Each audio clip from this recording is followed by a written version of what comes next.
আলোচিত সেই পণ তারকা যুগল বান্দরবন থেকে গ্রেফতার। আলোচিত সেই বাংলাদেশি পণ তারকা যুগলকে অবশেষে বান্দরবন থেকে গ্রেফতার করেছে পুলিশের অপরাধ তদন্ত বিভাগ সিআইডি। বাংলাদেশ থেকে পরিচালিত একটি আন্তর্জাতিক পর্নোগ্রাফি ওয়েবসাইটের সঙ্গে যুক্ত থেকে অশ্লীল কন্টেন্ট তৈরি ও প্রচারের অভিযোগে তাদেরকে গ্রেফতার করা হয়।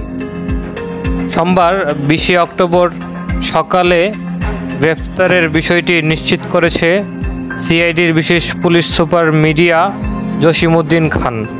তিনি জানান, ওই দম্পতি বিদেশি একটি ওয়েবসাইটে নিয়মিত পর্নো কন্টেন্ট আপলোড করতেন। এই যুগল শুধু নিজেরাই অপরাধ করছেন না, বরং অন্যদের এই পথে যুক্ত হতে উৎসাহিত করছেন, যার মাধ্যমে বাংলাদেশে বসে পর্ন ভিডিও বানানো এবং প্রচারের একটি নেটওয়ার্ক গড়ে উঠছে।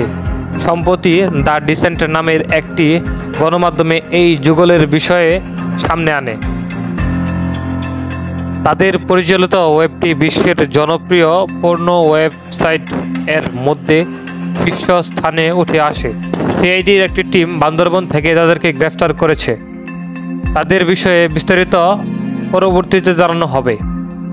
জানা গেছে, ওই পণ তারকা যুগল বাংলাদেশে বসেই ভিডিও ধারণ, সম্পাদন ও আপলোড করতেন এবং এর মাধ্যমে বিপুল অর্থ উপার্জন করেছিলেন।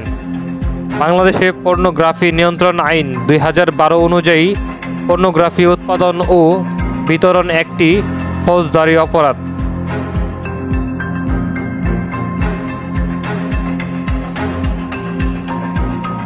নিউজ ডেস্ক, সময়ের সন্ধানে, ঢাকা।